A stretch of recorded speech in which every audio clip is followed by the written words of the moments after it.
जिस चीज के लिए आई थी वो चीज से कहीं ना कहीं मैं अब नहीं कर पा रही हूँ। जिन चीजों को जानने आई थी, समझने आई थी, समस्त संतों से, महान तपस्वियों से उनका आशीर्वाद लेने आई थी, उनके बारे में जानने के लिए आई थी, मैं कहीं ना कहीं अब ना उनसे मुझे थोड़ा सा दूर होना पड़ा चीजों की वजह से। अब जैसे आपने जिक्र किया कि मैं शॉर्ट्स पहनती थी, आज मैं पूरी तरह कवर्ड हूं, उसका जिक्र कभी नहीं हुआ, आज जिक्र हो रहा है।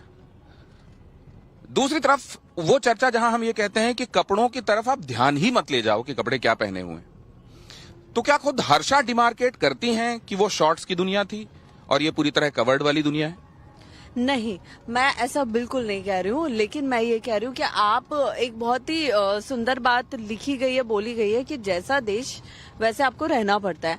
आप अगर आज मैं मंदिर में शॉर्ट्स पहन के जाऊं तो मैं गलत हूं। मैं कहीं ना कहीं नो डाउट कि हमें अपनी आंखों में, नेत्रों में शर्म लानी पड़ती है, उनमें थोड़ी सी मर्यादा लानी पड़ती है, लेकिन कहीं ना कहीं मर्यादा पहनने वाले को भी लानी पड़ती है। गंगा जी की क्योंकि आपने अध्यात्म की बात की और धीरे धीरे आप कह रही हैं कि दुनिया आपको और ज्यादा खींच रही है, कोई स्तुति आपके मुंह से हम सुनना चाहेंगे, कोई गंगा जी की स्तुति, कोई कुंभ क्षेत्र के संदर्भ में का श्लोक, कोई स्तुति जो आपके दिल के बड़े करीब हो।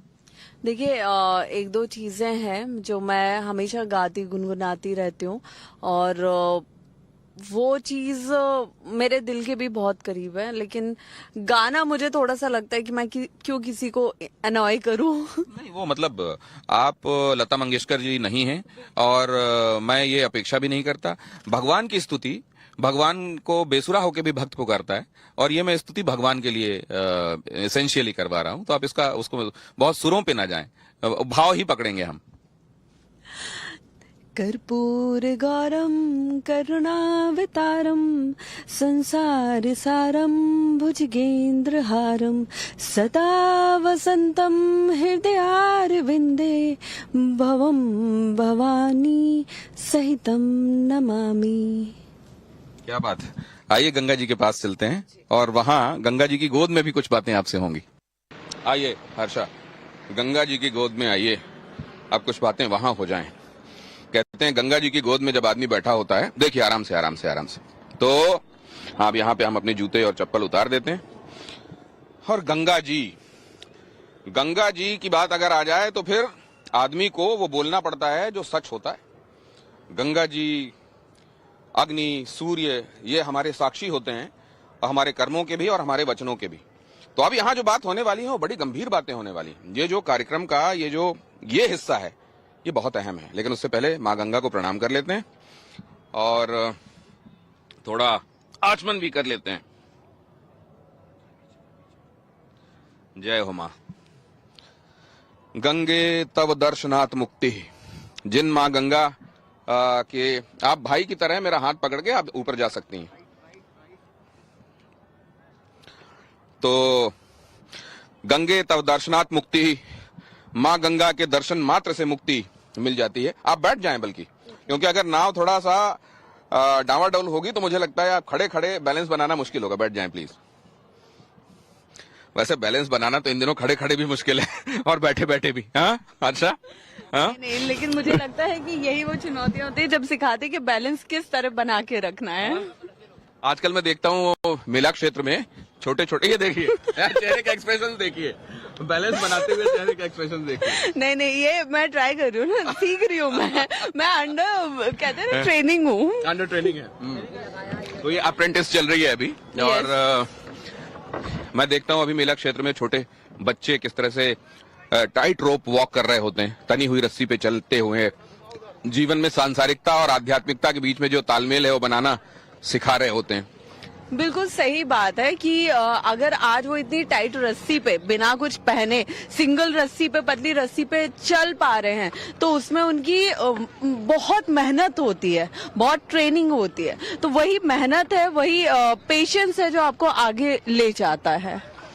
तो हर्षा, वैसे जीवन जो है वो उन्मुक्त होके ईश्वर का नाम लेके उसका धन्यवाद करने का नाम है, लेकिन अभी जैसे आपने कहा कि अब मैं जिस राह में बढ़ रही हूं वहां की अपनी मर्यादाएं और अपने वहां की शर्तें भी हैं। तो क्या आप जिस ग्लैमर वर्ल्ड से ताल्लुक रखती रही हैं, वहां आपके जो अपीयरेंस रहते रहे हैं, जिस तरीके से आप दिखती रही हैं, क्या अब उस तरफ कोई यू टर्न नहीं होगा और अब आध्यात्मिकता की दिशा में ही लोग आपको बढ़ते हुए देखेंगे? देखिए मैं अब वो हर काम करना चाहती हूँ जिसमें मैं अपने धर्म को आगे रख सकूं, धर्म का अनुसरण कर सकूं। तो मैं वो हर चीज करूंगी, चाहे वो पूजा पाठ करना हो, चाहे कहते हैं ना कि हम कभी कभी कुछ मूवीज के, कुछ प्रोजेक्ट्स के, कुछ ऐसे आजकल शॉर्ट मूवीज, डॉक्यूमेंट्रीज बहुत बन रही है, चाहे वो किसी भी ट्रू स्टोरी पे बेस्ड हो, किसी चीज पे, क्योंकि उससे इंसान रिलेट कर पाता है। तो मैं हर वो काम जिसमें मैं अपने धर्म से जुड़ी रहूं, अपनी बाउंड्रीज को क्रॉस ना करूं जो मैंने बनाई हुई है, जो मेरा एक टाइम शेड्यूल है, मैं उसको फॉलो कर सकूं कि मुझे किस वक्त क्या करना है, उसको ध्यान में रखते हुए मैं काम करूंगी। तो नहीं, वो जो आपने बीच में जिक्र किया था, वो आपके अटायर रहे हों, कपड़े रहे हों पहले वाले, या आप जिस तरीके से आप दूसरी स्पिरिचुअल सीकर आप बन गई हैं, तो अब ये परिवर्तन स्थायी है और लोग हमेशा देखेंगे, या आप उस दुनिया में भी आती जाती रहेंगी? नहीं नहीं, मैं उस दुनिया में आती जाती नहीं रहूंगी। ये कोई गार्डन जैसा नहीं है जहाँ इंसान कभी यहाँ वॉक कर रहा है, कभी वहाँ वॉक कर रहा है। लाइफ में जब यू टर्न्स आते हैं, लाइफ में जब इंसान डाइवर्ट होता है, तो ये डाइवर्जन आपके बहुत फेवर में होता है, आपके बहुत पक्ष में होता है। और अगर आप इसे फॉलो करोगे, आप इस पे चलते रहोगे, किसी भी एक रास्ते पे जब आप चलते हो ना, तो वो रास्ता आपको ऊंचाई की तरफ, आपको कामयाबी की तरफ, आपको सफलता की तरफ और आपको धैर्यवान बनाने की तरफ आगे ले जाता है। तो मतलब आने वाले दिनों में मान लीजिए आप फिल्म्स भी करती हैं, या कोई सीरियल करती हैं, या कोई सीरीज करती हैं, तो जिसमें सब्सटेंस होगा, जिसमें फूहड़ता नहीं होगी, जिसमें नग्नता नहीं होगी, जिसमें अश्लीलता नहीं होगी, क्या आप उनको ही, जिसमें पावरफुल सब्जेक्ट होगा और खासतौर से अगर सनातन के साथ ताल्लुक रखने वाला कोई सब्जेक्ट है, तो ही आप करेंगी, वरना नहीं करेंगी? क्या आप ये कह रही हैं? बिल्कुल, हर वो काम जो सनातन धर्म से जुड़ा होगा, सनातन संस्कृति सभ्यता को और आगे बढ़ाने वाला होगा, मैं वो काम करूंगी। तो मतलब गुज़श्ता जिंदगी जो है, उसके बहुत सारे पहलू ऐसे हैं जिनको आपने तिलांजलि दे दिया है, और मैंने अपनी खुशी से किया है जो किया है। सब मैं अपनी अभी भी मान रही हूँ कि मेरी लाइफ में अभी जो कुछ भी हो रहा है, वो सब महादेव की इच्छा से हो रहा है, उन्हीं की वजह से हो रहा है। और आगे भी मुझे लगता है कि अगर मैं अपने दृढ़ निश्चय पे रही कि मुझे यही करना है, तो महादेव जितनी भी रास्ते में रुकावटें आएंगी, उन सबको वो खुद ही दूर कर देंगे। माँ गंगा का स्पर्श करना चाहेंगी आप?